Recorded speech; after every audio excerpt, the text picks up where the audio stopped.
Right so hello everyone, welcome to another discussion session. जनवरी का हमारा सेशन रहेगा एंड मैंने सोचा कि थोड़ा हम फिनटेक पे डिस्कस कर सकते हैं एंड आप लोग के क्वेश्चंस ले सकते हैं and questions can be regarding anything that you guys feel comfortable with.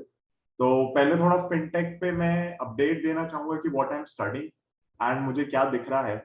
तो नॉर्मली जब हम फिनटेक की बात करते हैं ना, तो एक बहुत बड़ा कंफ्यूजन सा रहता है कि एग्जैक्टली ये कंपनीज कर क्या रही है, what is the problem they are solving.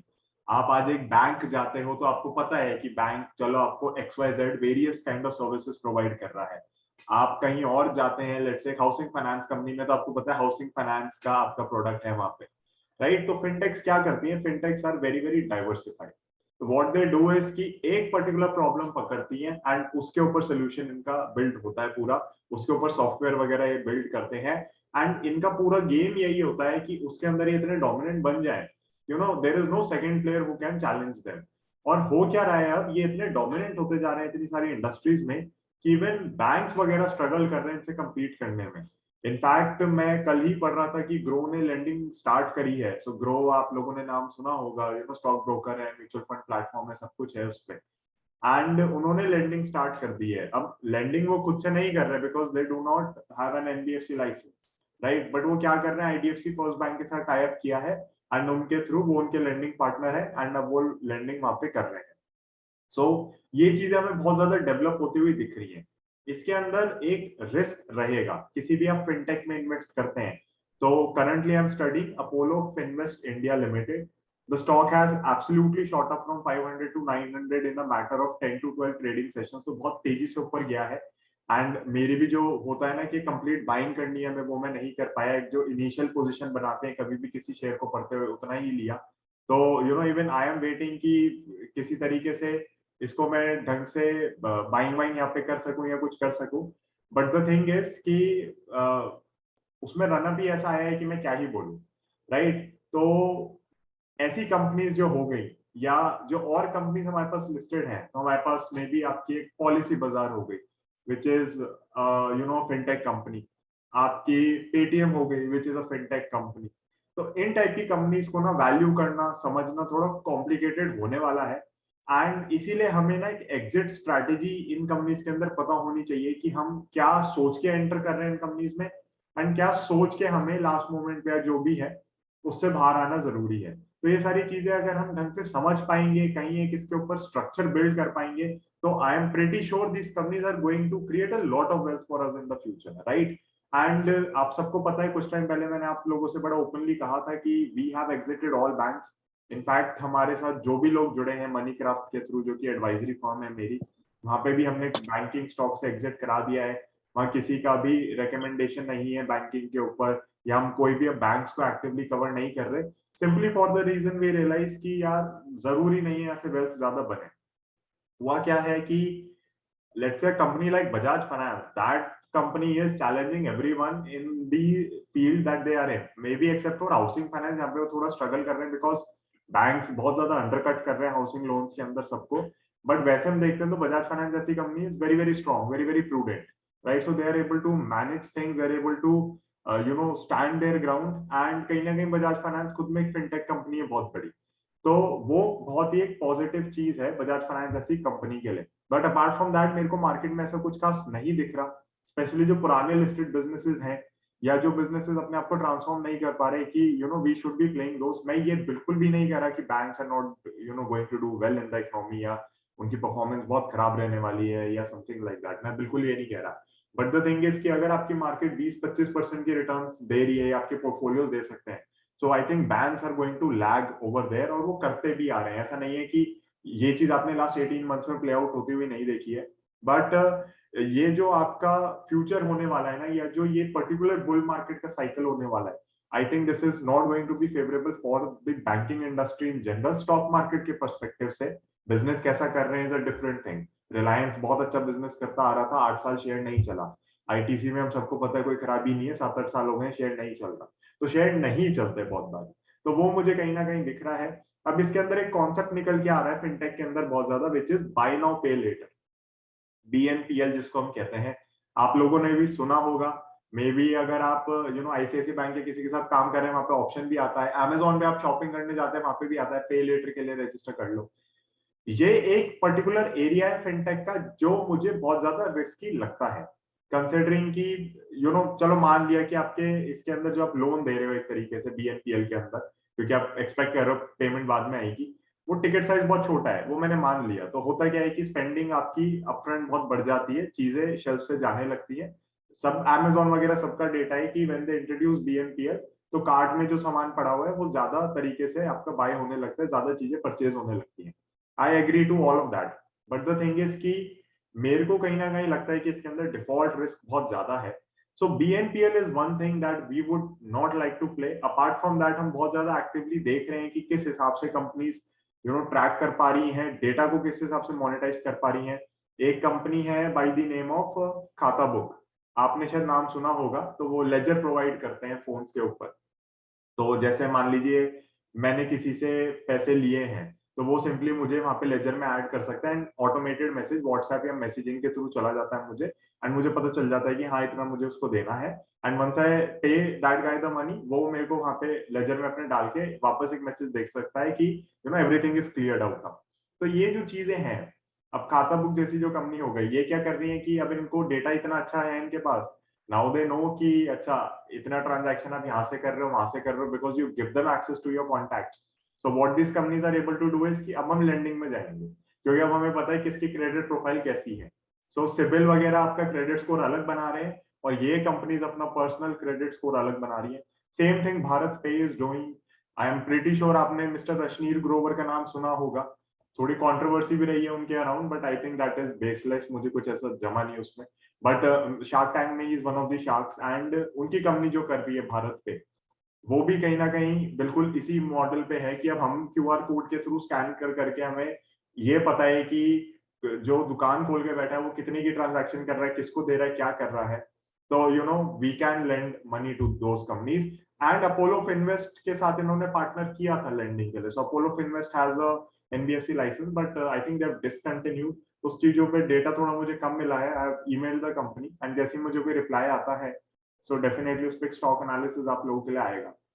सो अगर आप खुद से भी इन्वेस्ट कर रहे हैं, आप हमारे क्लाइंट नहीं है, कहीं पे हमारे साथ जुड़े नहीं है, तो भी आपके लिए बहुत ज्यादा जरूरी हो जाता है इस पे ध्यान देना कि जो नेक्स्ट रैली होनी है या जो नेक्स्ट लेग ऑफ ग्रोथ होनी है, वो कहीं ना कहीं फिनटेक के अंदर बहुत ज्यादा होगी।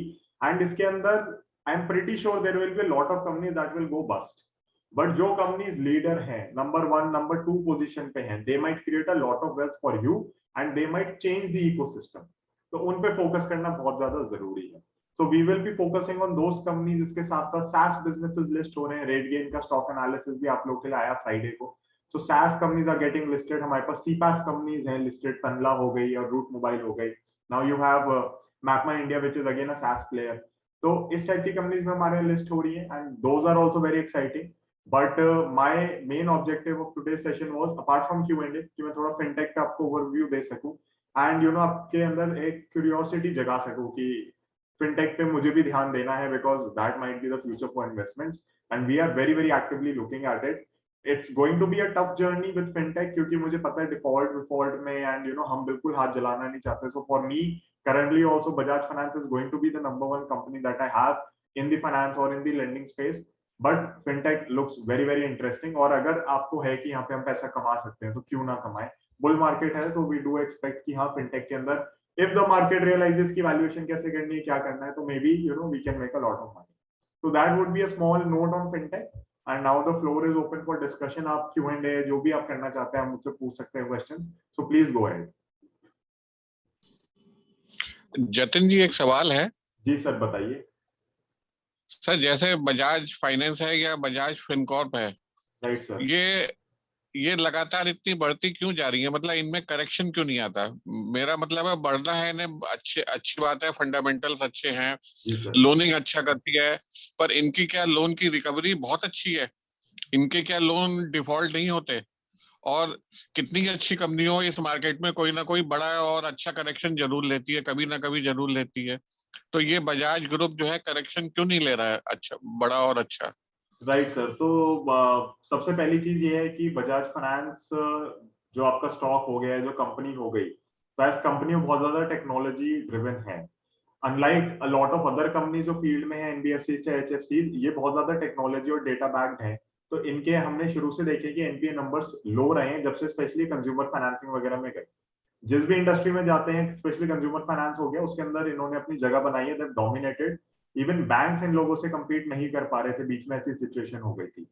ऑल्सो अगर आप कभी भी बजाज फाइनेंस की इन्वेस्टर प्रेजेंटेशन वगैरह देखते हैं, एसेट लाइबिलिटी मिसमैच एक टर्म आती है हमारे सामने हमेशा, कि आपने कितना पैसा बाहर दे रखा है और कितना आपको रिकवर हो सकता है। तो उसके बेसिस पे हम ये भी जज कर सकते हैं बहुत बार कि डिफॉल्ट हो गया तो क्या हालत होगी, किस हिसाब से आप सर्वाइव करेंगे। एसेट लाइबिलिटी मिसमैच की वजह से ही डीएचएफएल जैसी कंपनीज के अंदर बहुत बड़ी दिक्कत आई थी। तो वो डेटा इतना क्लियर है बजाज फाइनेंस का कि आप कभी भी देखते हैं तो आपको लगता है नहीं यार, अगर मेरे को कोई कंपनी खरीदनी है तो मेरे को कम से कम डिफॉल्ट रिस्क नहीं लेना पड़ेगा बजाज फाइनेंस जैसी कंपनी में। जहां तक बात रही करेक्शन की, तो सर कोविड के टाइम पे बहुत सिवियर करेक्शन थी बजाज फाइनेंस के शेयर्स में। इनफैक्ट आपको अगर ध्यान होगा, ब्रोकरेज हाउसेज वगैरह तो ट्रिपल डिजिट का ही टारगेट दे रहे थे जब ये 1800 रुपए तक आ गया था कि ये ट्रिपल डिजिट में चला जाएगा। उसके बाद रिकवरी इसकी कंपेरेटिवली स्लो रही है। एंड अगर आप बाकी सेक्टर से कंपेयर करें, केमिकल वगैरह they have performed exceedingly well, NBFCs और लेंडिंग बिजनेसेस में उतना अच्छा नहीं किया है। But from let's say the lending universe this is definitely much better. मतलब ये कंपनी मैं कहूंगा क्रेम दला क्रेम है आपकी ना, जो टॉप टियर कंपनी होती है बिल्कुल वो है। नंबर 2 प्लेयर पे भी हम लैंडिंग में बिल्कुल बेट नहीं करना चाहते। एंड इसलिए मुझे लगता है कहीं ना कहीं हमारा जो थॉट प्रोसेस है वही काफी बड़े इन्वेस्टर्स का भी होगा कि stick with the best guy over there. And जितना इन्होंने लिक्विडिटी वगैरह मेंटेन करी इस पूरे कोविड के समय में, I mean I was very very comfortable knowing कि कुछ अगर सिचुएशन बदलती भी है, खराब भी होती है, तो Bajaj finance is going to survive and will break through the pandemic. मतलब ऐसा नहीं होगा कि बहुत ज्यादा बुरी हालत हो जाएगी। सो that is something that gave us confidence in Bajaj finance. And stock correction तो सर देखिए मार्केट के ऊपर है, मूवमेंट इसमें इतना शार्प नहीं रहा है जितना मे बी हम एक्सपेक्ट कर सकते हैं। अगर आप प्री कोविड लेवल्स देखें तो उससे आप देखेंगे तो ज्यादा नहीं बढ़ा हुआ शेयर, राइट। बट हाँ, अगर हम कोविड के लो से देखते हैं तो बहुत ज्यादा हमें रैली लगती है। And I do expect कि Bajaj Finance should continue their rally. The premium that market is giving to them, it will sustain. मुझे वो टूटता हुआ नहीं दिखता। नहीं देखिए, कोविड के लो से तो हम नहीं देखना चाहिए। कोविड के लो से तो मैं किसी कंपनी को भी नहीं देखता, क्योंकि वो एक एज ए एक्सीडेंट था बेसिकली। राइट। कोविड का लो जो था करेक्शन नहीं था, एक्सीडेंट था। जी सर। तो बजाज फाइनेंस के जैसे कंज्यूमर लोन है, कंज्यूमर लोन बाइक के, इन चीजों के बहुत ज्यादा डिफॉल्ट होते हैं। हाँ। जनरली लोग गलत एड्रेस भी लिखा देते हैं, गलत फोन नंबर भी दे देते हैं, फिर आधे पौने ईएमआई देके भाग जाते हैं। हाँ। तो बजाज फाइनेंस में ऐसी क्या खास बात है कि इनकी रिकवरी बहुत अच्छी है? राइट। तो सर देखिए क्या है, अगेन डेटा की सारी बात है। इन्होंने ओवर द इयर्स ऐसा डेटा बिल्ड किया है कि अब ये बहुत ज्यादा सेलेक्टिवली लैंडिंग वगैरह कर सकते हैं। अब ये हर एक जने को लोन नहीं दे रहे होते, they have their own data जिसके बेसिस पे ये जज कर लेते हैं कि हाँ किसको देना है किसको नहीं देना। इसलिए इनका डिफॉल्ट रिस्क बहुत कम है। मैंने टेलीग्राम के ऊपर भी एक दो फिनटेक की रिपोर्ट शेयर करी थी। अगर आप में से किसी ने भी उन्हें गो थ्रू किया होगा तो उसके अंदर क्या था, जब भी आप पढ़ेंगे ना तो कहते हैं कि excluding Bajaj finance the market share for these companies is this much, क्योंकि बजाज फाइनेंस मार्केट बहुत डोमिनेट करके बैठा हुआ है वहां पे। ऑल्सो दीज कंपनीज जो फिनटेक कंपनीज है वो आज आ ही इसलिए पा रही है बिकॉज बजाज फाइनेंस हर एक जने को लोन नहीं देता। तो Bajaj finance is also comparatively selective कि किसको देना है किसको नहीं देना। तो ये फिनटेक कंपनीज आ ही इसलिए पा रही है क्योंकि देख रहे हैं कि बजाज फाइनेंस अब अपना ऊपर की लेयर को ही लोन दे रहा है एक तरीके से, नीचे हर एक जने को लोन नहीं दे रहा। So these companies are tackling those issues कि हम ठीक है उनको देंगे, थोड़ा डिफॉल्ट रिस्क हो सकता है ज्यादा हो, but over time we might be able to build something systematic and data के बेसिस पे फ्यूचर में हम पता नहीं क्या कर ले। So with Bajaj finance it has gone through that process. जब आप इसके इनिशियल नंबर्स देखते हैं बहुत पहले, जब ये कंपनी स्पेशली आपका बजाज ऑटो की फाइनेंसिंग ज्यादातर करती थी, तो डिफॉल्ट बहुत हाई होता था इस कंपनी में, बहुत ज्यादा डिफॉल्ट होता था। बट आज वो चीज नहीं है। एंड आप देखेंगे सर अच्छे जो बैंक्स हैं हमारे वो भी ज्यादा एनपीएस वगैरह कैरी नहीं करते अपनी बुक्स पे। तो वो इसीलिए है because they build a system, हर एक जने को लोन नहीं देते, बहुत ज्यादा स्ट्रिक्ट है, डेटा बैक्ड होते जा रहे हैं। बट मेरे को लगता है जो होता है ना, निम्बलनेस होती है कंपनी में कि हाँ मैं आज यहाँ हूँ और मैं यहाँ शिफ्ट कर जाऊँ, वो मुझे बजाज फाइनेंस में अभी भी दिखती है। मुझे बड़े बैंक्स में वो चीज बहुत कम दिख रही है। ठीक है sir, okay. Right.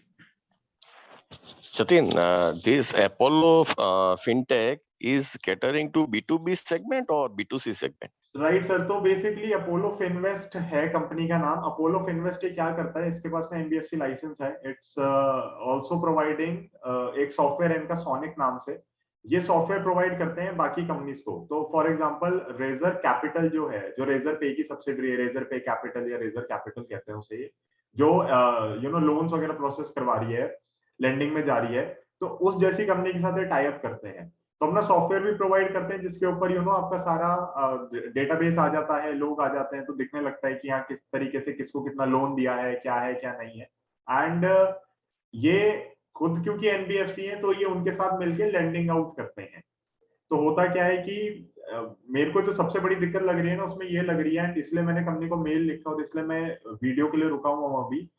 Let's say I am Apollo Finvest and let's say मेरे साथ आप पार्टनर करते हैं। आप कहते हैं कि जतिन मेरे पास बहुत अच्छा मेरा टेक का डेटाबेस है, I have a lot of customers for some XYZ service and now I want to start lending because मेरे को पता है कि कौन कितना ट्रांजैक्शन कर रहा है, क्या हो रहा है। मैं कहता हूँ कि ठीक है, मैं आपके साथ ऑन बोर्ड हूँ। तो आप मेरे को चाहे एक सब्सक्रिप्शन फी पे कर रहे हैं, चाहे मेरे को ट्रांजैक्शन फी कर रहे हैं, that is secondary. The thing is कि आप जब मेरे साथ जुड़ते हैं तो, और मैं लैंड आउट कर रहा हूँ, तो क्रेडिट रिस्क मोस्टली मेरा ही होता है सारा, आपका पर्टिकुलरली नहीं होता। क्योंकि आपने तो एक तरीके से मिडल मैन का काम कर लिया।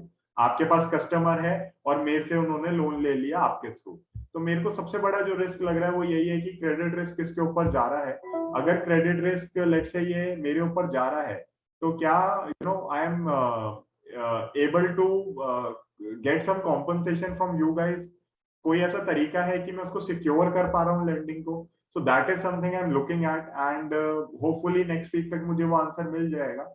if I'm not able to connect with the company directly, so I'll definitely connect with Mr. Mikhil जो कि CEO है कंपनी के। he's added on my LinkedIn profile, तो मैं उन्हीं से फिर बात करूंगा इस बारे में। and I'll definitely try to get this answer cleared because stock जो है आपका वो ऑल टाइम हाई के ऊपर चला गया है। It has broken out from its range. Company बहुत छोटी है, तो होता क्या है, इनमें मूवमेंट भी बहुत शार्प आती है। लास्ट कुछ टाइम में हम देख भी रहे हैं कि जबकि ये जो स्मॉल कैप कंपनीज हैं, माइक्रो कैप कंपनीज हैं, लास्ट 2-3 वीक्स में they have moved a lot. तो इसलिए मैं इस पे रिसर्च बहुत ढंग से करना चाह रहा हूँ। There are other companies as well that I am looking into, but अभी मुझे बहुत ज्यादा इंटरेस्टिंग लगी बिकॉज दे हैड, अच्छा ये मेरे नजर में कैसा है, बिकॉज भारत पे वगैरह से भी इनका टाई अप था। So I got to know कि भारत पे is currently not continuing with that. Maybe वो ticket size बहुत बढ़ाना चाह रहे हो या किसी बैंक के साथ जाना चाह रहे हो। So I want to understand a few of those things कि आपके पास सॉफ्टवेयर भी है, because Apollo Finvest has elements of a SaaS company as well, because they're providing you their software जिसके ऊपर आप onboarding वगैरह करें, KYC compliances करें, वो सब करें। तो SaaS का एलिमेंट भी है, फिनटेक का एलिमेंट भी है, NBFC का एलिमेंट भी है। So that is something which is exciting me about this company. Plus, the CEO, the guy who's running the show, is very clear. He has built a lot of other businesses as well. Hotstar में वो initial team members में थे, and Farm Easy हम सबने नाम सुना है क्योंकि उसके ads ऐसे आते थे।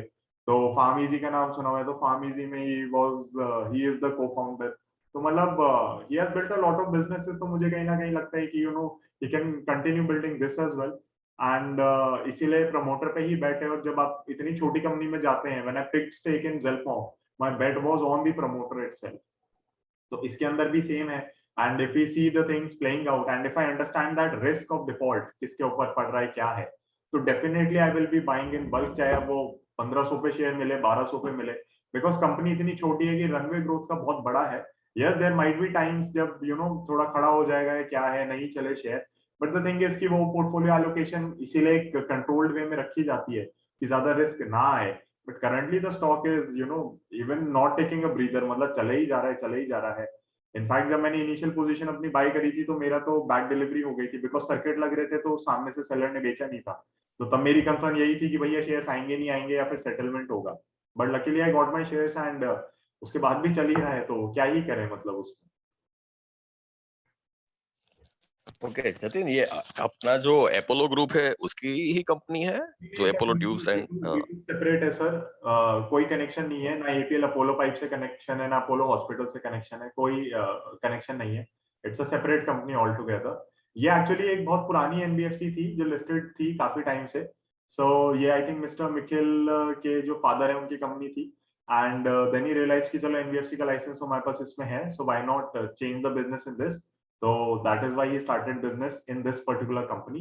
एंड वो कोई कनेक्शन नहीं है किसी से. So Apollo Finvest is completely different. Okay, and last question is, क्या हम HDFC लाइफ को भी फिनटेक में कंसिडर करना चाहिए? नहीं या सर, नहीं करना बिल्कुल भी चाहिए? नहीं, बिल्कुल भी नहीं. बिकॉज सी ऐसा कुछ नहीं है जो आपको एचडीएफसी लाइफ करके दे रहा हो जो बाकी लाइफ इंश्योरेंसेस नहीं कर रहे. राइट. तो definitely do not consider it a fintech company. यहाँ पे इंश्योरेंस फेस में कुछ कंपनीज हैं जो सिर्फ डिजिटल ओनली मोड पे जाती हैं. Maybe they can be termed as fintech. I think Go Digit है जो इंश्योरेंस के अंदर है, जो फिनटेक टाइप हमें लगती है. But definitely HDFC Life, ICICI Prudential, SBI Life, these are not fintech plays for us. Okay, thank you. Right. अच्छा सर, एक चीज और है इसके अंदर. आप देखेंगे कि टेक एलिमेंट तो ना हर जगह होगा. अब आप मल्टीपल बैंक्स में अगर आपके अकाउंट हैं तो there will be one particular bank that you would like much more than the others. मेरे केस में से मुझे आईसीआईसीआई में बहुत ज्यादा फीचर्स लगते हैं एज कम्पेयर टू एचडीएफसी और as compare to even Kotak. तो है क्या कि अब मैं कह तो सकता हूँ कि यार आईसीआईसीआई बैंक में फिर तो फिनटेक हो गया. But there is a very very fine line. मतलब ना वो न्यू एज बिजनेस नहीं है. एंड टेक्नोलॉजी तो सबको एम्ब्रेस करनी ही पड़ेगी. इनफैक्ट मेरे को कल या परसों कॉल आया इधर से ही, आईसीआईसीआई से ही, कि आपका जो करंट अकाउंट है, so we want to offer you billing services in that. तो बिलिंग नॉर्मली हम अलग ही रखते हैं. तो मैंने देखा उनका कि बिलिंग विलिंग तो किससे टाई अप है. So they have tied up with Zoho. Zoho आपकी सास कंपनी है. Zoho is probably one of the best SaaS companies out there in India, in the world. मतलब मुझे बहुत पसंद है जोहो. हम पर्सनली भी यूज करते हैं. But Zoho has clearly said कि हम पब्लिक नहीं जाना चाहते. We like a privacy, so we will stay private. तो ये कंपनीज बाकी कंपनीज के साथ टाई अप कर रही है because now they need to embrace that change. क्योंकि ये वो सॉल्यूशंस प्रोवाइड नहीं कर रही तो मार्केट लूज करते चले जाते हैं, कस्टमर लूज करते चले जाते हैं. आज अगर सारे एक सिस्टम में आप ऑफर करने लगे तो बहुत अच्छा होगा. बट मेरे को लगता है it's going to be very very difficult. मतलब ये उस तरीके का होता जा रहा है कि आप एक सुपर ऐप बनाना चाह रहे हैं and people do not like the idea of super app. मतलब सबको रहता है कि अलग अलग करें. एंड मार्केट ना स्पेशलाइजेशन या इंडिविजुअल बिजनेस आप जो करते हो उसकी वैल्यूएशन बहुत अलग देता है. सो मुझे कहीं ना कहीं उस बेसिस पे थोड़ा लगता है कि मे बी फिनटेक के एलिमेंट्स आपको हर जगह दिखेंगे, हर चीज में दिखेंगे. Everything will become tech driven. But the thing is जिन फिनटेक कंपनीज की आज हम बात कर रहे हैं, they have a clear distinction between traditional banks, traditional NBFCs and what they are offering. Okay, why I have asked this question? Because 1.5 year back, I purchased one life insurance policy from HDFC Life. Process was very smooth, and within 2 hours, I completed all the formalities, and my insurance policy was issued. So yeah, that was the very smoothly process. If I go to LIC, then they will take might be 1 week for that process. So Right, that right. is the question. Yeah. Right sir, I do understand your concern. और वही मैं आपसे कह रहा हूँ कि all this companies are tech in a way. मतलब tech तो है ही ना हर जगह. And I think LIC will also pivot to that. But LIC को जरूरत नहीं पड़ती ज्यादा क्योंकि एलआईसी का नाम ही काफी है. वही वाली बात चल रही है. एंड एलआईसी की पॉलिसीज वगैरह भी ऐसी होती है बहुत बार. We are not very comfortable with those policies क्योंकि हम कभी भी नहीं चाहते कि आप पैसा ब्लॉक करें. सो नॉर्मली एलआईसी की पॉलिसीज ऐसी होती है जो मनी बैक होती हैं and you get money let's say at the age of 60 या 25 साल बाद मिलेगा, 30 साल बाद मिलेगा. तो when we do financial planning and when we are looking into things, तो मतलब हम यही कहते हैं कि आप देखो, आई एम 26 ईयर्स ओल्ड. अगर आपको पैसा 25 साल बाद मिलेगा तो जस्ट इमेजिन वो मेरी एज जितना है. तो 25 years, 26 years is a very very long time. तो बट एलआईसी का ट्रस्ट इतना ज्यादा है कि people still buy those policies. I may agree with those policies, I may not agree. But वो क्लाइंट टू क्लाइंट वेरी करता है क्या है चीजें.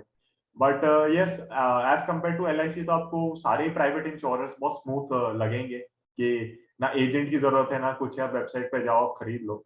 बट यस सर, मतलब इंश्योरेंस कंपनीज को जो स्पेशली ये हैं, इनके खुद के इंश्योरेंस का ही प्ले अगर आप देखें तो बहुत ज्यादा है एज कम्पेयर टू जो फिनटेक होती है ना, बड़ी निम्बल होती है. आप लाइफ इंश्योरेंस कंपनी से कहो कि आज XYZ चीज में चले जाओ, ये कर लो वो कर लो, वो नहीं कर सकते. वो पॉसिबल ही नहीं है. They need to focus on insurance because insurance is a very very tough game to crack.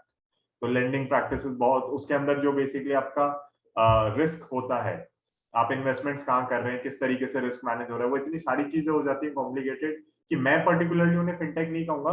मैं लेकिन पॉलिसी बाजार जैसी कंपनी को फिनटेक कह सकता हूँ, which is aggregating these insurance companies. And खुद का कोई खास रिस्क नहीं है. मार्जिन बहुत हाई होंगे बिजनेस में एंड आप प्रीमियम उनके थ्रू पे कर सकते हैं एंड परचेज कर सकते हैं एंड वो सारी चीजें मुझे लगता है कि कहीं ना कहीं एक फिनटेक एलिमेंट आपका लाती है। Okay, thank you. Right. Any more questions regarding anything? हमारे पास 9 मिनट्स तो हैं इसमें and then we will rejoin. I think why is this HDFC AMC and ICICI GI or something, ये दोनों क्यों इतना गिर रहे हैं? 15% गिर गए मेरे तो, but they were once recommended by you, I think. मैंने आपका लास्ट चीज नहीं सुनी आंटी, आप क्या कह रहे थे? I said HDFC AMC and ICICI GI or something. Right.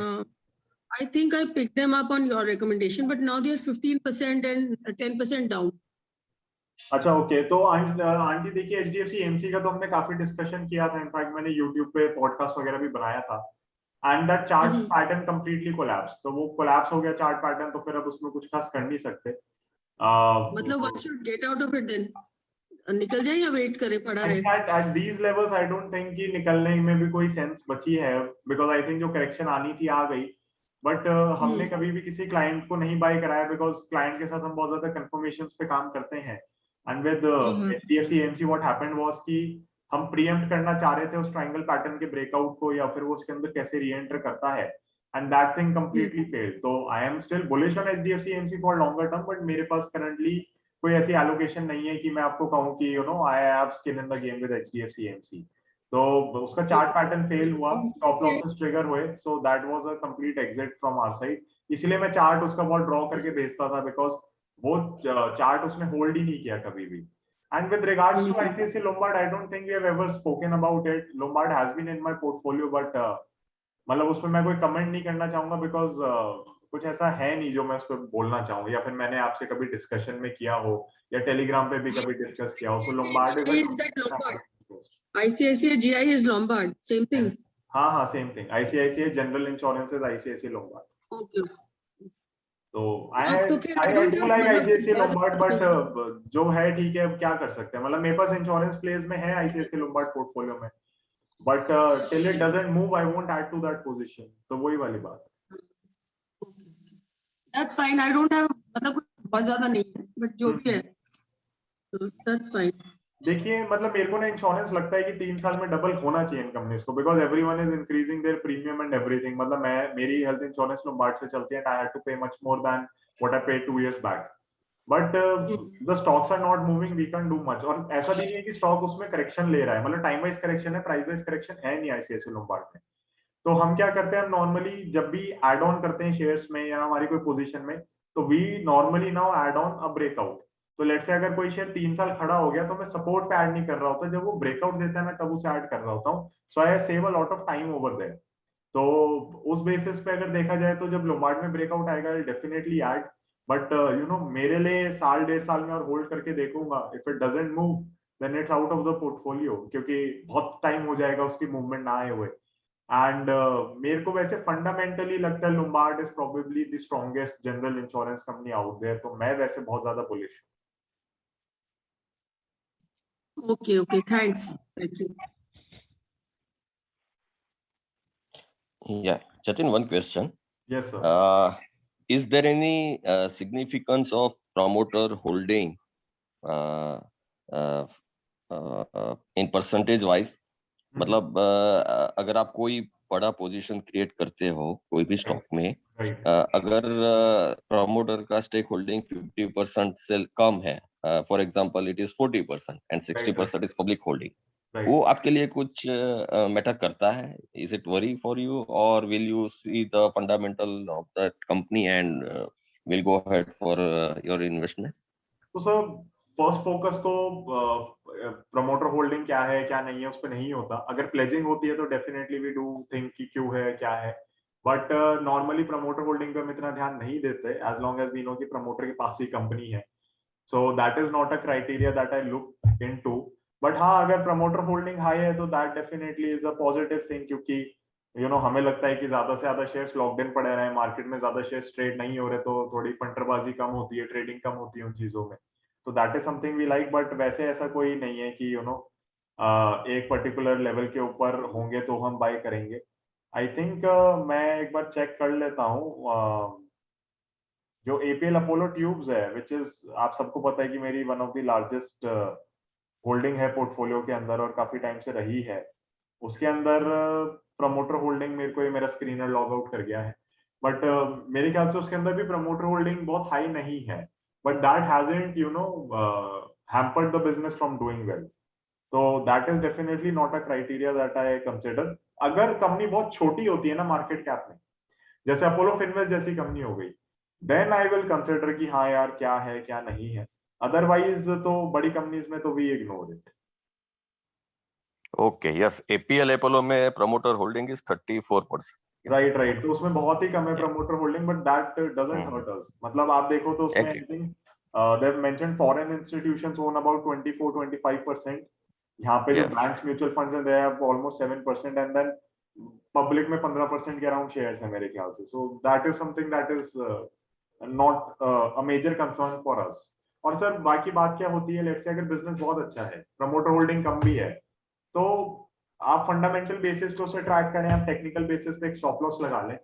अगर बिजनेस ने ऊपर जाना है, अच्छा करना है, तो वो करेगा ही। तो अब जैसे ITC हो गया, उसमें प्रमोटर नहीं है, it's a professionally managed company, तो मेरे को कोई दिक्कत नहीं लगती। बट हाँ, ITC जब तक ब्रेकआउट नहीं देता तब तक हम नहीं जाएंगे। जैसे in the case of United Spirits, when it gave a breakout we entered very heavily. हमें कोई दिक्कत नहीं लगी जब उसका कंफर्मेशन थी ब्रेकआउट की कि हाँ भैया अब ये अपने 5-6-7 साल के कंसोलिडेशन से निकल रहा है, तो we bought very heavily and it has given tremendous returns in matter of, I think वो तो तब तो 1.5 महीने में ही 1000 रुपए का चला गया था 650 के ब्रेकआउट से। अभी वो है 950-900 समथिंग पे। बट उसके अंदर भी लेट्स से आपको कोई भी कंफ्यूजन है, डाउट है, सो 800 was the previous all time high. आप वहां पे स्टॉप लॉस लगा लीजिए कि भैया 800 के नीचे आएगा मैं बेच दूंगा। 650 पे लिए हुई चीज 800 पे भी बिक रही है, worst case scenario you still making money, तो ऐसी कोई दिक्कत नहीं। ओके जतिन, जैसे आपने अभी कहा कि ITC में कोई प्रमोटर नहीं है, राइट सर, प्रोफेशनली मैनेज करनी है, तो इसमें क्या मतलब, उसका कोई प्रमोटर कोई है ही नहीं, या इसका मतलब क्या हुआ? इसका मतलब सर यही है कि किसी के पास इतना स्टेक नहीं है कि they can act as a promoter. तो शेयर्स बहुत ज्यादा बटे हुए हैं, इधर उधर हो रखे हैं सब। तो कंपनी फिर में मतलब वही होता है, शेयर होल्डर वोटिंग वगैरह होती है, बोर्ड ऑफ डायरेक्टर्स होता है आपका जो मैनेजमेंट चुनता है and they lead the company. तो यूएस वगैरह में डेवलप्ड कंट्रीज में बहुत कॉमन है कि प्रोफेशनली मैनेज्ड होते हैं बिजनेसेस, बट इंडिया में इतना कोई तो इसका प्रमोटर होता नहीं है सर, कोई भी नहीं है। ITC में कोई प्रमोटर नहीं है। Guys, any more questions? Hello, Jatin. Hello sir, So, कैसे? 2-3 questions. So, one, सर अगर आपके this 2-3 क्वेश्चंस हैं तो लेट अस रीजॉइन, क्योंकि इसमें ना 2 मिनट ही बचे हैं, तो कोई फायदा नहीं। okay, fine. Yeah, Right, we'll so rejoin. I'm sharing another link on Telegram. आप प्लीज rejoin करें and then we will continue with this. Okay. Okay. Yeah. Right, sir, अब आप पूछिए। So first question was on SaaS thing you were speaking about. So do you track Newgen software also? I think there is some element of SaaS in it. Any idea? नहीं sir, अभी तो track नहीं किया है, but I definitely look into it अगर आप कह रहे हैं। So once I am done with this month, इस मंथ असल में अपोलो फिनवेस्ट का स्टॉक एनालिसिस आप लोगों के लिए, and then MapmyIndia cover करनी है मुझे। Post that I have to look into Tanla once, एंड उसके बाद फिर जो आप न्यूजन कह रहे हैं तो फिर उसको कवर कर लेंगे। Yeah, because in some of the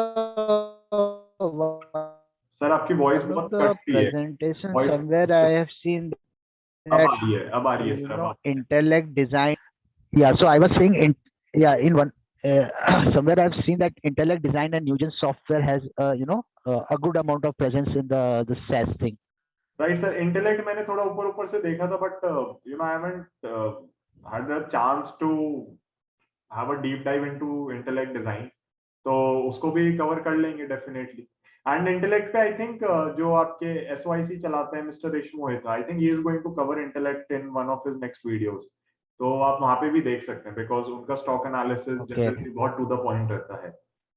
so okay. And the other thing was, see, how do you see this entire renewable energy theme and the EV space theme? Like renewable energy में for example like Borosil Renewables and EV theme में you know lot of companies two wheeler three wheelers are coming. Gribbs Cotton हो गया, Ford Wizard हो गया, or maybe Sona Comstar type company. So how do you see this entire you know renewable thing and EV?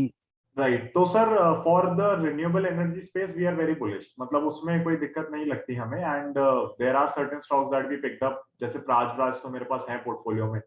Tata power भी हो गया तो हमें कि इलेक्ट्रिक व्हीकल्स वगैरह का काम करेगा. एंड टेक्निकल बेसिस के ब्रेकआउट थे, फंडामेंटल स्टोरी चेंज हो रही थी. So there are clients who might be having Borosil renewable in their portfolio. There are clients who might be having some other company related to the power and energy sector in their portfolio.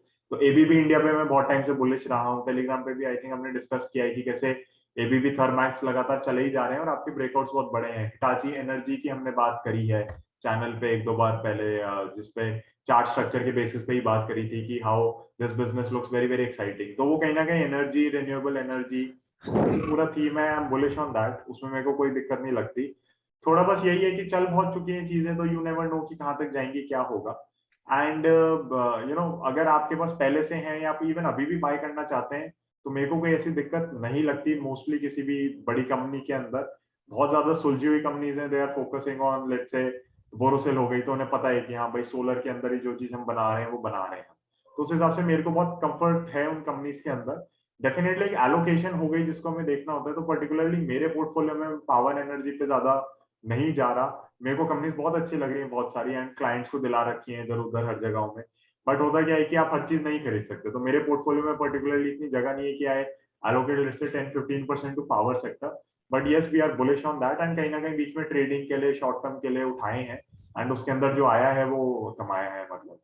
So power energy very bullish. For electric vehicle segment I am not playing any company. मैं उस पर थोड़ा technology पे ज्यादा ध्यान दे रहा हूँ. तो होता क्या है कि आप जब भी ईवी में जा रहे हैं तो आप ये मान के चलें कि only electric is not going to be the future. आपका फ्यूल भी रहेगा किसी ना किसी फॉर्म में, ये सीएनजी वगैरह भी रहेगा किसी फॉर्म में. हाइड्रोजन पे बहुत काम चल रहा है, तो I think hydrogen is going to be a big player as well. And electric is going to be there. तो ये मतलब 4-5 आपकी मेरे ख्याल से फ्यूल रहने वाले हैं जो गाड़ियों के लिए रहेंगे या बाकी चीजों के लिए रहेंगे. अब जैसे प्लेन्स हो गए, तो प्लेन्स अभी भी इलेक्ट्रिसिटी पे नहीं चल सकते. मे बी फ्यूचर में चल सकेंगे, मे बी हाइड्रोजन पे चलेंगे, हमें नहीं पता. एंड आपकी रिलायंस हो गई, लिंडे इंडिया हो गई, अडानीज हो गए, सब ना बहुत सारी चीजों पे बेट कर रहे हैं. खाली एक टेक्नोलॉजी पे कोई भी बेट नहीं कर रहा, because we are seeing the potential in multiple technologies. तो मैं पर्टिकुलरली ईवी स्पेस में डायरेक्टली नहीं हूँ, but indirectly through my companies जो मैंने बाय कर रखे हैं, जैसे टाटा एलेक्सी हो गई, एलटीटीएस हो गई, इवन टीसीएस हो गई. एचसीएल टेक हमने बीच में डिस्कस करी थी जब उसका ब्रेकआउट वगैरह था and it shot up to 1300 something, फिर करेक्ट हुआ, फिर वापस वहीं पहुंच गया. So these companies are very very actively working in the EV space as well. खाली ऑटो एंसिलरी नहीं बट टेक्नोलॉजी साइड पे भी, because everything is going to get connected. IoT हो गया, कुछ भी कहें आप उसे, इंटरनेट ऑफ थिंग्स या कुछ भी कहना चाहें, everything is going to be very very connected and integrated. तो अगर मैं टेक्नोलॉजी से खेलता हूँ इस पूरे सेक्टर को, तो मेरे को सबसे बड़ा कंफर्ट क्या है कि मेरा रिस्क बहुत कम हो जाता है. अब ग्रीव्स कॉटन जैसी कंपनी में ये नहीं कह रहा खराब है, बट मेरे को नहीं पता एग्जैक्टली स्टोरी कितनी प्ले आउट होती है, क्या होता है. So if I was to invest in a company like Greaves Cotton, I would put a technical स्पेसिस का stop loss. And you know उसके बाद हम देखेंगे कि किस तरीके से क्या डेवलप होता है वहां पे. But with a lot of these I would say tech driven businesses, इसके अंदर मुझे बहुत इजी लगता है प्ले करना, because I was already buying them. तो मैंने उनके अंदर एलोकेशन बढ़ा दी. जतिन, एक सवाल है कि ईवी स्पेस में, जी सर, ईवी स्पेस में हम कुछ जल्दबाजी तो नहीं कर रहे हैं? क्योंकि ईवी स्पेस में अभी हमें पता ही नहीं कौन सी कंपनी टिकेगी, कौन सी compete कर पाएगी, किसके प्राइसेस कम होंगे, किसकी गाड़ियां मार्केट को पसंद आएंगी, कौन सी मार्केट में चल पाएंगी. क्योंकि अभी तो बहुत ही अर्ली है, अभी तो मार्केट में गाड़ियां ही नहीं आ पाएंगी. तो कहीं हम बहुत जल्दबाजी तो नहीं कर रहे हैं? तो सर इसके अंदर 2 पॉइंट्स है. First of all I completely agree with you. इसीलिए कहीं ना कहीं मैंने भी इलेक्ट्रिक व्हीकल्स में ऐसे प्ले नहीं लिया, बिकॉज आई थिंक टेक्नोलॉजी के through I am very very safe over there. और मैं नॉर्मली इन्वेस्टमेंट जब लेता हूं तो मेरा ये नहीं होता मिशन कि मैं उनको 6 महीने में बेच दूंगा. ट्रेडिंग में yes we have long term trades as well, short term trades as well, but अगर कोई चीज इन्वेस्टमेंट के लिए उठाई है तो मुझे जनरली चर्न पसंद नहीं है. So I agree on that point. Second point ये है कि if the stocks are performing well, तो कहीं ना कहीं वो बात भी आती है कि why we shouldn't participate in that. तो आप एक टेक्निकल बेसिस का स्टॉप लॉस लेके चले एंड आप पार्टिसिपेट करें उस रैली में, हमने आई थिंक खुद भी ट्रेड्स में कुछ ईवी का कोई एक दो शेयर उठाया था जो हम थोड़ा जल्दी बेच गए थे, and it kept on going up again and again. तो ऐसे होता है, तो जितना ठीक है कमा लिया फिर ठीक है, बाकी कुछ और दिख जाता है तो उसमें चले जाते हैं। बट डेफिनेटली ईवी का अभी यहाँ पे इंफ्रास्ट्रक्चर नहीं है इंडिया में। देयर वाज दिस कंपनी जिसने बसेस डाल दी थी, गवर्नमेंट ने डाल दी थी, पता नहीं कहाँ नॉर्थ साइड पे या कुछ, कि चलाएंगे इसको ऊपर नीचे, बट पावर चार्जिंग ही नहीं है, तो फिर उन्होंने खड़ी कर रखी है बसेस बस अपनी। तो कंप्लीटली एग्री ऑन दैट कि we are very early in this thing. और अगर आपको प्ले करना है आप टेस्ला खरीदें, मतलब थोड़ा है वैल्यूएशंस का और सब कुछ, बट अगर आपको प्ले करना है इलेक्ट्रिक व्हीकल्स तो आप टेस्ला लें। टेस्ला डाइवर्सिफाई करता जा रहा है अपने बिजनेसेस को, तो Tesla I think is going to be the key player in this again. And बाकी कंपनीज आपकी वर्क कर रही है, बट अब जैसे मारुति ने हाइब्रिड मॉडल पे पहले शिफ्ट किया, they did not go straight away to electric जैसे टाटास वगैरह ने किया। इन हाइंडसाइट अभी देखा जाए तो अभी के हिसाब से तो बड़ा स्मार्ट डिसीजन लगता है कि आपकी इलेक्ट्रिक की बहुत ज्यादा इन्वेस्टमेंट्स बच गई और इलेक्ट्रिक इंफ्रास्ट्रक्चर कुछ है नहीं। टाटा की भी क्या एक गाड़ी है, बाकियों की भी एक दो गाड़ियां हैं, उससे ज्यादा कुछ है नहीं। और गाड़ियां भी ऐसी हैं कि मतलब टाटा ने फिर भी ठीक गाड़ी बनाई है, बट बहुतों की गाड़ियां तो ऐसी है कि आपका मन ही नहीं करे खरीदने का। तो वो वाली बात है। ठीक है, ठीक है। Right? Okay. Okay. And are you also looking in this cyclical sector like abhi real estate or kind of thing? Sir real estate में तो हमने बीच में देखिए जो सिक्लिकल सेक्टर्स होते हैं ना, हम ट्रेडिंग के लिए तो पिक करते रहते हैं। सो करंटली अवध शुगर के शेयर्स हो गए, वो हमारे पास पड़े हैं, उनका ब्रेकआउट बहुत अच्छा था, so we are holding on to them. बीच में बेचा, देन रियलाइज किया कि तो और चलेगा, तो देन वी रीबॉट। तो शुगर हमें सिक्लिकल लगता है, so that thing is there. Real estate हमने बीच में प्ले किया था सेक्टर, एंड उसके अंदर हमने गोदरेज प्रॉपर्टीज ही लिया था, अपार्ट फ्रॉम दैट तो ऐसा कुछ नहीं लिया था। तो आप देख सकते हैं, मतलब मेरे को कोई बुराई नहीं लग रही। बट रियल एस्टेट में भी हमें क्या लगता है, प्रॉक्सी प्ले कर लो। आप क्यों सीधा जमीन लेना चाहो, आप पाइप्स की कंपनीज ले लो, पेंट्स ले लो, एडिसिव्स ले लो, सेरामिक्स ले लो, तो टाइल्स वाइल्स जो हो गई, तो आपका मतलब कंपाउंडिंग बहुत कंसिस्टेंटली आती है। Yeah. Okay. Yeah.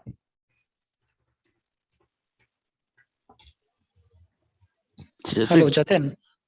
Yes hello sir, बताइए।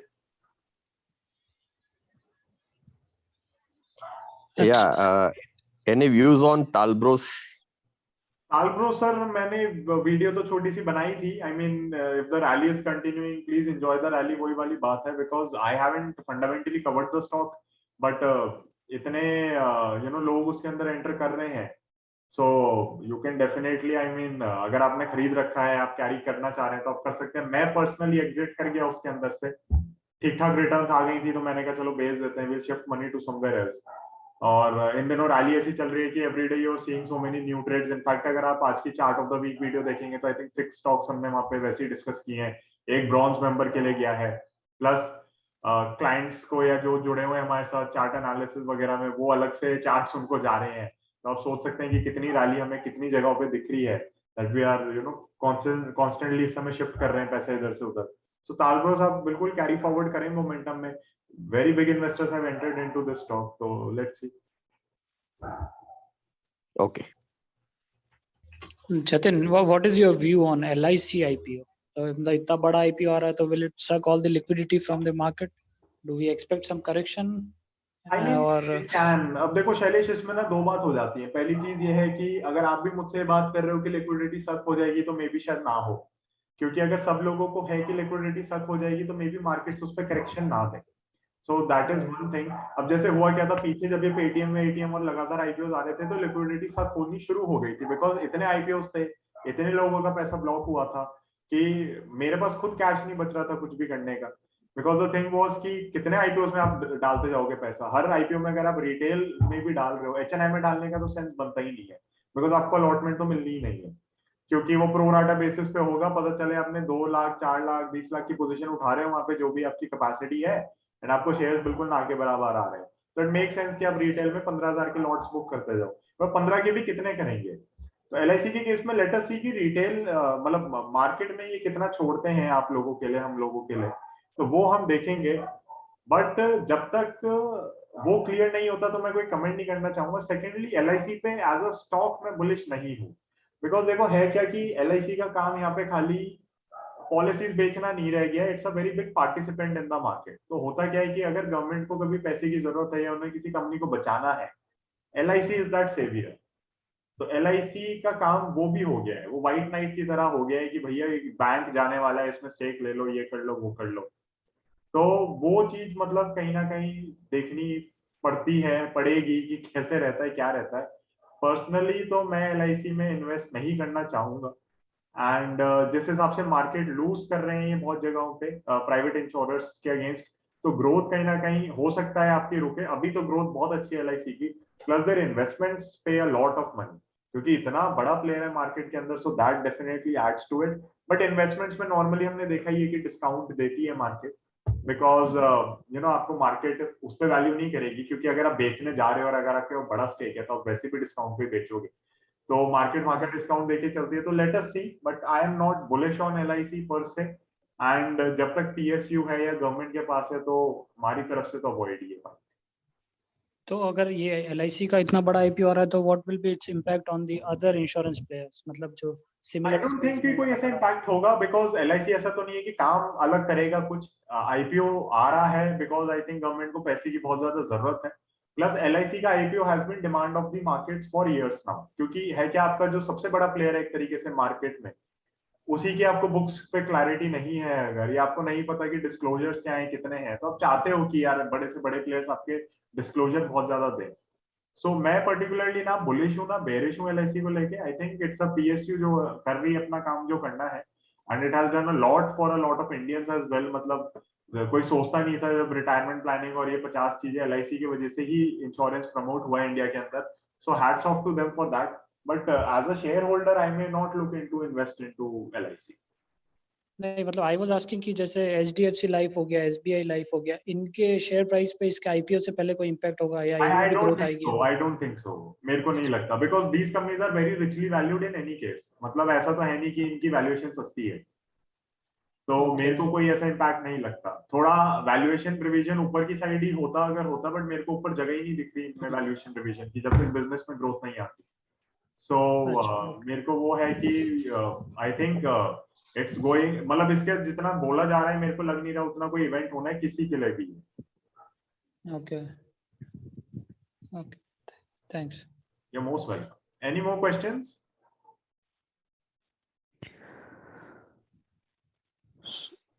So what is your view on Praj Industries? I mean, last week, it made a very good movement, and there has been a breakout also, Right. on weekly and daily charts kind of thing. So कैसा लग रहा है आपको? Sir देखिए, प्राज का जो पूरा game है ना, एथेनॉल की वो मशीन्स वगैरह बनाते हैं, तो मतलब, और मैं आपको ऑनेस्टली बता दूं, प्राज या पावर सेक्टर जो मेरी फर्म है, हम दो जने, आपको पता ही है, यश एंड मी, तो रिसर्च हम शेयर करते हैं सारी। Bull of the last it is my own thing, but वैसे हम रिसर्च शेयर करते हैं। तो प्राज, यश कवर कर रहा है एक्टिवली बहुत ज्यादा पावर सेक्टर पूरा। So Yash is very bullish on Praj, and Praj में बायोटेक्नोलॉजी का भी एलिमेंट है, which I do not know कि कब जाके मोनेटाइज होगा, ये ढंग से रिटर्न्स ला सकेगा। बट प्राज के अंदर हम क्या कर रहे हैं, फंडामेंटल स्टोरी ना इनकी हमेशा से बहुत अच्छी रही है। अगर आप मैनेजमेंट की कमेंट्री पहले की भी सुने या कुछ भी देखें, तो एथेनॉल के अंदर हमें पता ही है कि ब्लेंडिंग और एथेनॉल का रेशियो ऊपर जाना है और सब कुछ है। बट द थिंग इज कि स्टॉक ने कभी परफॉर्म नहीं किया था उस हिसाब से। परफॉर्म इसलिए भी नहीं किया था बिकॉज मैनेजमेंट जितनी बुलिश गाइडेंस देती थी वो प्ले आउट होता हुआ नहीं दिखता था, कभी भी वो चीजें नहीं होती थी। So in Praj what we are doing is we have a technical stop loss. इससे पहले जो रेंज में था, तो जो सपोर्ट से बाउंस बैक लिया वो हमारा स्टॉप लॉस था। एंड अब जी ये जो रेंज के ऊपर ब्रेकआउट दे गया है, आप अगर चार्ट ऑफ द वीक देखेंगे तो Praj is your chart of the week as well. तो उसके अंदर कहीं ना कहीं मुझे यही है कि अब ये जो रेंज से निकला है, that range can act as a stop loss. And जो 400 रुपए के अराउंड का लेवल हो गया, वो आपका स्टॉप लॉस हो सकता है इसके अंदर। एंड अगर इसमें मोमेंटम वैसा ही रहता है जो हमें लग रहा है, बिकॉज चीनी में बहुत मोमेंटम है इस समय, क्योंकि एथेनॉल का टारगेट्स जो आ रहे हैं इनके ब्लेंडिंग के, या जिस हिसाब से एथेनॉल पे जितना शिफ्ट करना चाह रहे हैं, जितनी प्रोडक्शन बढ़ रही है, जितना वहां पे इनकम इनको दिख रही है, तो आई थिंक बहुत ज्यादा हो सकता है। मतलब गेम कुछ भी हो सकता है। Even I do not know what is the limit for this stock that is I am holding, but मेरे को लगता है ये मतलब जब ये पिछली बार ब्रेकआउट देके निकला था तो 4 गुना हो गया था विद इन फ्यू मंथ्स। मेरे को वो वाली रैली तो नहीं दिखती, बट क्या यहाँ से दुगना हो सकता है? आराम से बिल्कुल हो सकता है। क्या 4 डिजिट्स में जा सकता है? बिल्कुल जा सकता है। तो next maybe 2 to 3 years are very good for this company. और हो सकता है सर इस 2022 में चीनी के शेयर्स बहुत ज्यादा रैली देते चले जाए, सो उसका भी हो सकता है बेनिफिशियरी बहुत ज्यादा प्राज इंडस्ट्रीज रहे।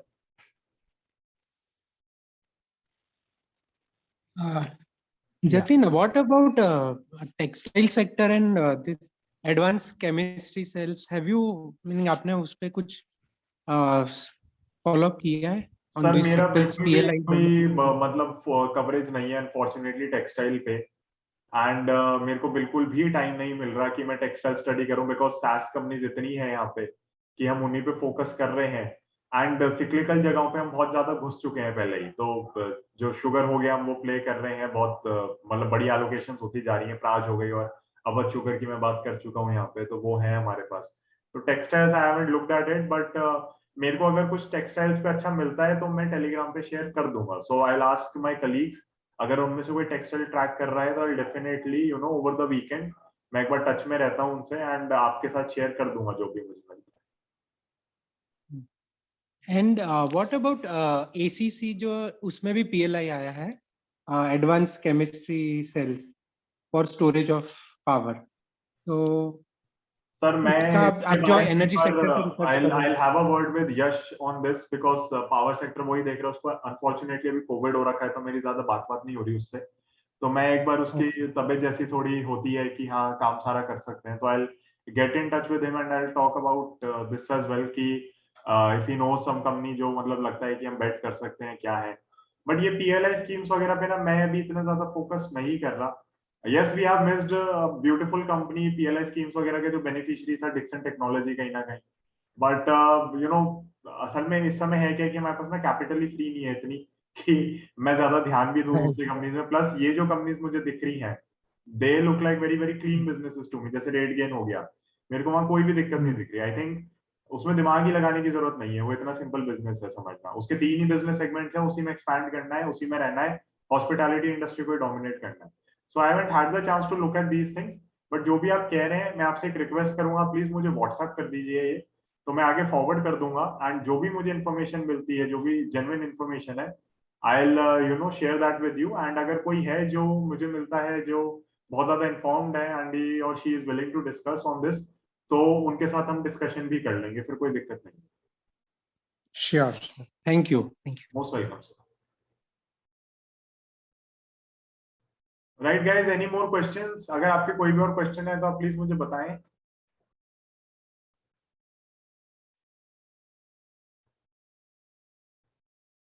Right, so I think there are no further questions, so we will be ending the session.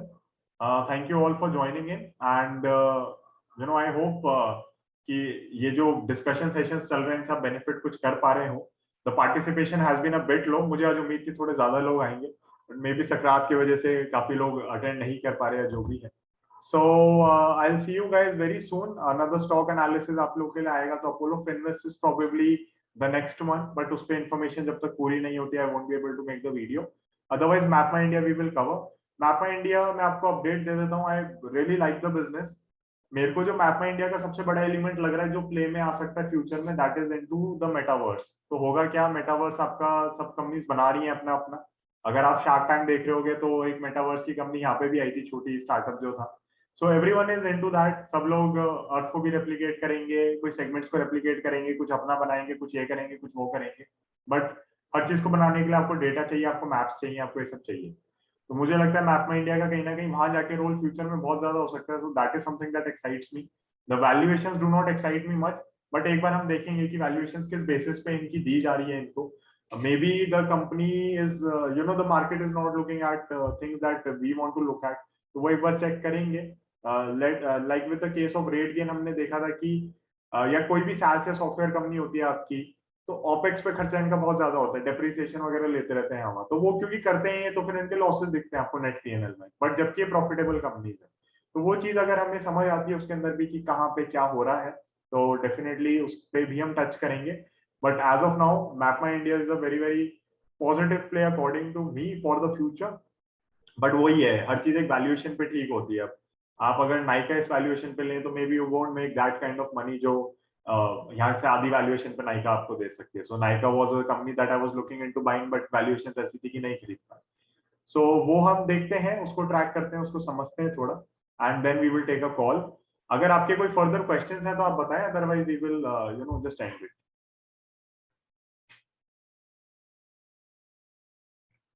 Right, तो thank you so much for joining in. I will be ending the meeting now. And अगर आपका कुछ feedback है, कुछ आप अलग से करना चाहते हैं तो आप मुझसे पूछ सकते हैं. जी सर, ओम सर बताइए, आपने हैंड रेज किया. सर हाँ, या जतिन, एक स्मॉल क्वेश्चन था. डेब्ट to equity ratio, any concern? मतलब अगर कुछ ज्यादा है तो फॉर इन्वेस्टमेंट पर्पस. तो देखिए, मतलब डेट इन जनरल अवॉइड करना चाहिए, but it depends upon the business as well. मतलब अगर आप कंस्ट्रक्शन का काम कर रहे हैं या फिर इंजीनियरिंग का काम कर रहे हैं, जहाँ पे आपको प्रोजेक्ट्स पहले डिलीवर करने होते हैं, पेमेंट बाद में आती है, तो you have to take debt. मतलब डेट के बिना L&T जैसी कंपनी नहीं चल सकती. So it depends from business to business.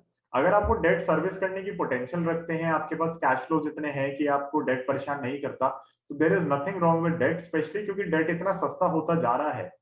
मतलब लोन लेना इतना सस्ता हो गया है, इवन हमारे लिए सस्ता होता जा रहा है. अगर हमें 7-8% पे लोन मिल रहा है, and if markets are giving us let's say 25%, for example मेरा बिजनेस तो मार्केट्स ही है, अगर मार्केट मुझे 25% रिटर्न दे रही है, मुझे 7% का ब्याज देना है, तो मैं भी सोचूंगा कर्जा ले लेते हैं. वो हम करते नहीं क्योंकि मार्केट्स आर अनसर्टेन.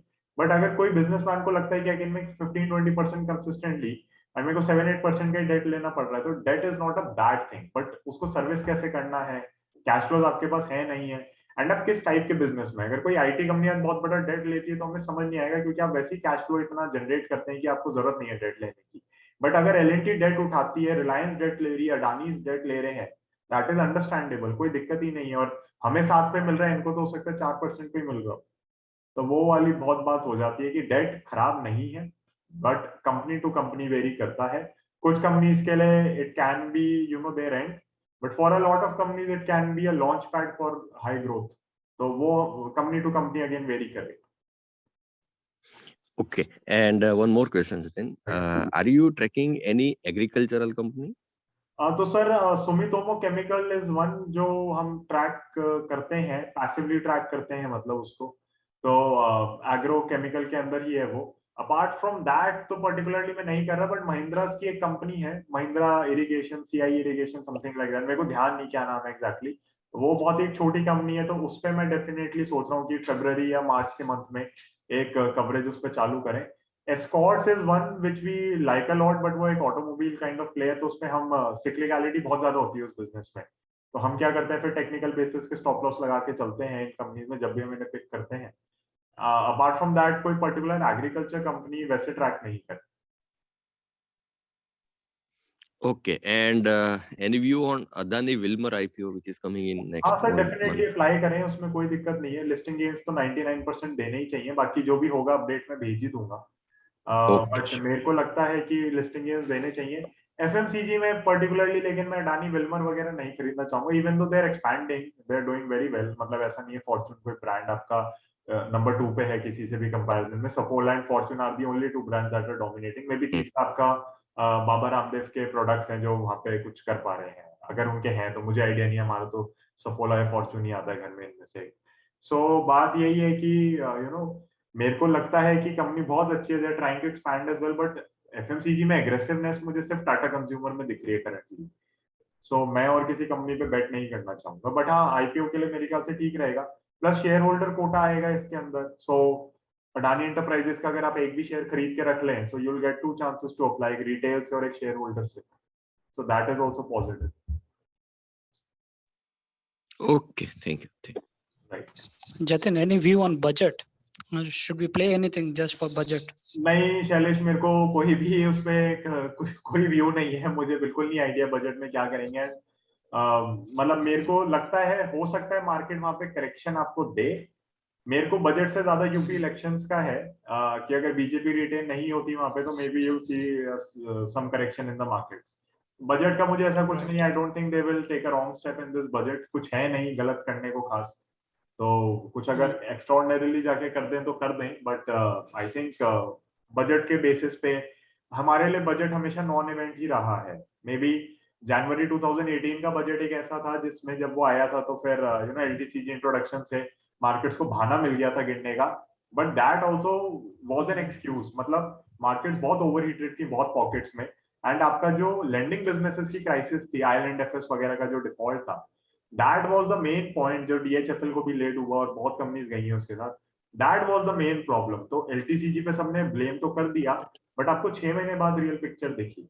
तो budget for us is a non event, हम कभी भी ध्यान नहीं देते बजट को, हम देखते हैं, सारी चीजें समझते हैं, सब करते हैं, बट ऑन दैट बेसिस हम कोई अपनी इन्वेस्टिंग अभी नहीं चेंज करना चाहेंगे, because simply for the reason जो चीज पता नहीं है उस पर दिमाग लगा के या मेंटल एनर्जी खर्च करके कोई फायदा नहीं है। सो लेट द बजट कम। अगर बजट में कुछ लगता है कि XYZ चीज को बहुत ज्यादा प्रमोट किया जा रहा है तो definitely we will look into it, but मुझे नहीं लगता कि कुछ अलग से स्पेसिफिक अनाउंसमेंट आनी है, because the government has been very proactive in the last few months कि हाँ इस सेक्टर को पुश करना है तो इसकी पीएलआई निकाल दी, इसको पुश करना है तो एंटी डंपिंग लगा दी, इसको पुश करना है तो प्रमोट करो इसे अलग तरीके से, मेक इन इंडिया में डालो, ये करो ये। अब आप देख सकते हो ब्रह्मोस मिसाइल हम लोग एक्सपोर्ट कर रहे हैं, आज तक हम इम्पोर्टर ही रहे हैं, बट ब्रह्मोस का हमें ऑर्डर मिला है। So that is a big thing for India as well. तो मतलब मेरे को वही लगता है कि गवर्नमेंट बहुत प्रोएक्टिवली सारे काम कर रही है। बजट में मुझे नहीं पता क्या स्पेसिफिक आएगा, कुछ आएगा, थोड़ा टैक्स रेट कम कर दें तो बहुत अच्छा रहेगा, but apart from that I don't think, tax भी मुझे नहीं लगता कम होगा, because government needs revenue. In fact fuel पे जो इन्होंने टैक्सेस वगैरह बढ़ाए, स्टेट ने भी बढ़ाए, सेंटर ने भी बढ़ाए। इनफैक्ट कोई कितना भी शोर मचा ले, यश लिव्स इन जयपुर तो बता रहा था Rajasthan has the highest state tax rate out of ये नेबरिंग स्टेट्स वगैरह या जो भी आप कहना चाहें, और कांग्रेस है वहां पे। तो मतलब वो कहने की बात हो जाती है कि ये गवर्नमेंट कर रही है, वो गवर्नमेंट कर रही है, स्टेट टैक्स तो स्टेट गवर्नमेंट के हाथ में ही होता है। No one wants to let go of tax, क्योंकि सारी गवर्नमेंट्स ने खर्चा बहुत ज्यादा किया है कोविड से बाहर निकलने के लिए। तो मेरे को लगता है कि टैक्स रेट्स वगैरह कम होंगे नहीं, हो जाए तो बहुत अच्छा है, इंडिविजुअल टैक्स रेट्स वगैरह, बिकॉज कॉर्पोरेट टैक्स रेट आपका इंडिविजुअल से आई थिंक इस समय कम है, जो कॉर्पोरेट टैक्स कट आए थे। तो अगर वहां पे कुछ होता है तो that will be very very positive, but मेरे को कोई खास एक्सपेक्टेशन नहीं है बजट से specific. Okay, so we have one person who has joined us right now. Rajesh ji, if there is something that you want to ask, you can. बाकी तो हम तो session close ही कर रहे थे, but since you have joined right now, if you want to, you can.